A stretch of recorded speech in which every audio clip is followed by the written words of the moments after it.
যারা ফজরের নামাজের পর আয়াতুল কুরসি পড়েন তাদের জন্য মৃত্যুর যন্ত্রণা কেমন হবে? হাতে 1 মিনিট সময় থাকলে পুরো হাদিসটি শুনে যাবেন।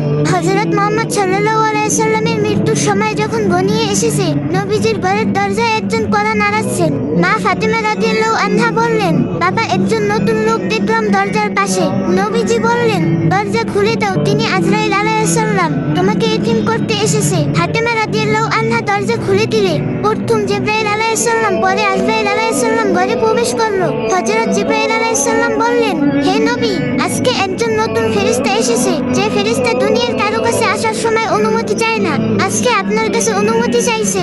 আপনি যেতে চাইলে সে আপনাকে নিয়ে যাবে, আর না যেতে চাইলে আপনাকে রেখে যাবে। নবীজি বললেন, থাকতে চাইলে কতদিন থাকতে পারবো? জিবরাইল আলাইহিস সালাম বললেন, আপনার যতদিন ইচ্ছা। নবীজি বললেন, তারপর কি?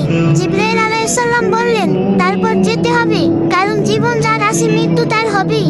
নবীজি বললেন, যেতে যখন হবে তাহলে এখনই আমি আমার আল্লাহর সাথে দেখা করতে চাই। হযরত আজরাইল আলাইহিস সালাম প্রথম নবীজির বুকের উপর হাত রাখলেন। নবীজি বললেন, আমার মনে হচ্ছে বুকের উপর উহুদ পাহাড় রেখেছে। নবীজি বললেন, কি রাখলেন আমার বুকের উপর? আজরাইল আলাইহিস সালাম বললেন, নবীজি, আমি জানি আপনি আল্লাহর সবচেয়ে সম্মানিত মেহমান, তাই আস্তে করে আমার হাতটা রাখলাম। নবীজি বললেন, তোমার আস্তে করে রাখা হাতের যন্ত্রণা যদি উহুদ পাহাড় রাখা সম কষ্ট হয়, না জানি কত কষ্ট মৃত্যুর যন্ত্রণা। নবীজি বললেন, হে আজরাইল আলাইহিস সালাম, আজকে কথা দিয়ে যাও, মৃত্যুর যত কষ্ট আজকে আমাকে দিয়ে দাও, তবুও আমার দুর্বল উম্মতকে মৃত্যুর কষ্ট দিও না। আজরাইল আলাইহিস সালাম বললেন, হে নবী, আমি যেহেতু জান কবজ করব, আমি বলে দেই, আপনি আপনার উম্মতকে বলে দেন তারা যেন 5 ওয়াক্ত ফরজ নামাজের পর আয়াতুল কুরসি পাঠ করে। আমি কথা দিলাম তারা মরণের কষ্ট তখন টেরও পাবে না। সুবহানাল্লাহ। আল্লাহ তাআলা আমাদের সবাইকে 5 ওয়াক্ত নামাজ পড়ার তৌফিক দান করুন, আর যে যত পারেন একটু বেশি বেশি করে কপিলিং করে দিয়ে। কেউ যদি কোনো মানুষকে হেদায়েতের পথে ডাকে, যে কেউ এই উম্মতে মুহাম্মাদের মধ্যে কেউ যদি কোনো মানুষকে হেদায়েতের পথে ডাকে এবং তার আহ্বানে সেই ব্যক্তি আল্লাহর পথে ফিরে আসে, এই ব্যক্তি সারা জীবনে যত আমল করবে, এই আমলের একটা অংশ সেই ব্যক্তি পাবে যে তাকে আল্লাহর পথে ডেকেছে। এটা হচ্ছে আল্লাহর পথে দাওয়াত দেওয়ার ফজিলত। সংকট কাটিয়ে ঘুরে দাঁড়ানোর সামর্থ্য যার থাকে তাকে বলে রেজিলিয়েন্ট।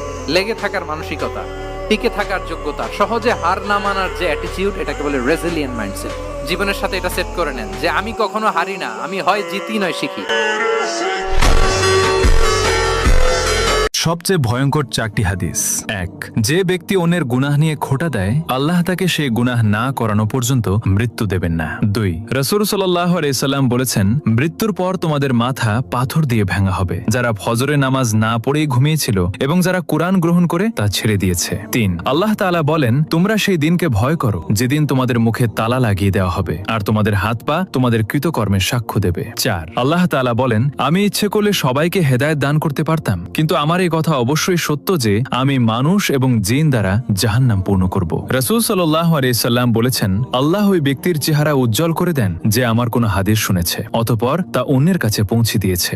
মাটির মানুষ, অল্প দিন বাঁচতে এসেছেন, বাস প্রতিশোধ নেবেন না আর মানুষের বদনাম করবেন না। যা হবে হবে, প্রতিশোধ নেবেন না, বদনাম করবেন না, যা হবে হবে। নবী সাল্লাল্লাহু আলাইহি ওয়াসাল্লাম বলছেন যে জিলহজ মাসের চাঁদ যে ব্যক্তি দেখবে সে যেন তার নখ এবং তার চুল এগুলো যেন আর না কাটে। চাঁদ দেখে ফেলেছেন, কুরবানি করা পর্যন্ত এখন চুল আর নখ যেন সে না কাটে। যদি না কাটেন তাহলে কি হবে? আপনি একটা পূর্ণাঙ্গ কোরবানির নেকি পাবেন।